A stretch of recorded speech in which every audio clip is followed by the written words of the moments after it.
Agency properly rejected proposal submitted by protester because the firm did not have an active registration in the System for Award Management (SAM) by the deadline established for proposal submission. The solicitation expressly required offerors to have an active SAM registration by the deadline for proposal submission as a precondition to the agency performing a substantive evaluation of the proposal.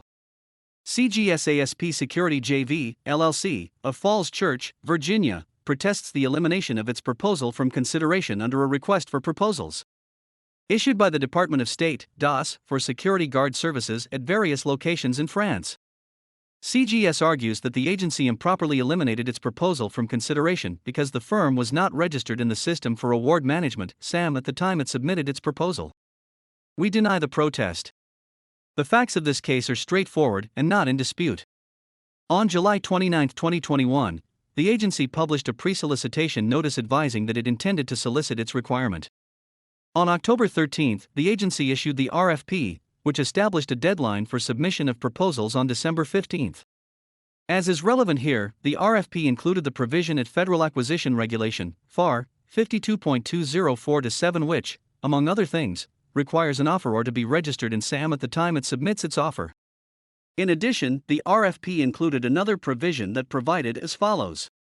Offerors, including any offeror organized as a joint venture, must have an active SAM registration at the time of proposal submission and throughout the procurement process. Any offeror whose registration is not active in SAM at the time of proposal submission will be excluded from the process, and their proposals will not be evaluated. The protester represents that on October 26, some 2 weeks after the agency issued the RFP, it incorporated as a joint venture and, thereafter, on November 15, submitted its application for registration in SAM. That same day, the protester represents that it received a SAM-generated email stating that its taxpayer identification number, TIN, had to be validated by the Internal Revenue Service, IRS, and that this process could take up to 2 days. The protester further represents that on November 17, it received a second SAM-generated email stating that the TIN validation process had failed.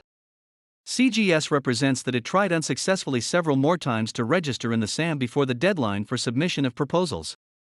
The protester states that on December 14, it submitted its proposal to the agency, but, as of that time, it did not have an active registration in SAM. By letter dated January 4, 2022, the agency advised CGS that its proposal had been excluded from consideration because the firm did not have an active SAM registration at the time of proposal submission. CGS filed an agency-level protest challenging the exclusion of its proposal from consideration. The agency denied CGS's protest, and CGS then filed the current protest with our office.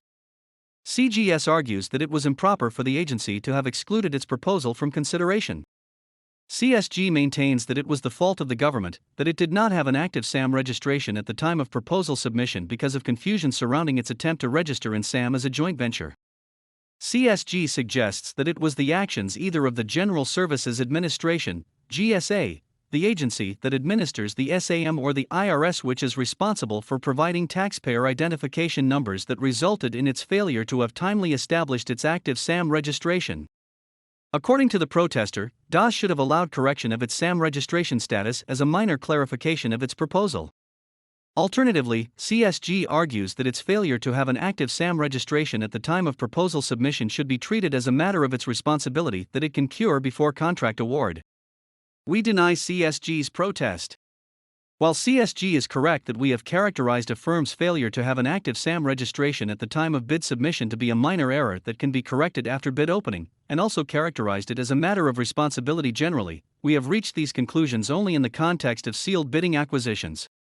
In contrast, where the agency is using negotiated procedures, we have found that the question of when a firm is required to have an active SAM registration is governed by the terms of the solicitation itself, because the mandatory cure or waiver provisions governing sealed bidding acquisitions, FAR Section 14.405, are inapplicable to negotiated acquisitions. Here, the RFP was explicit that an active SAM registration at the time of proposal submission was required as a precondition of proposal evaluation.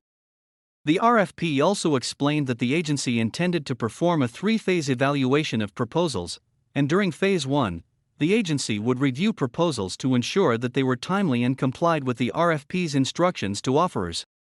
Among the requirements of the RFP's instructions was the requirement that the offeror have an active SAM registration at the time of proposal submission. Consistent with these RFP provisions, the agency investigated the question of whether CSG had an active SAM registration at the time of proposal submission and found that, in fact, it did not.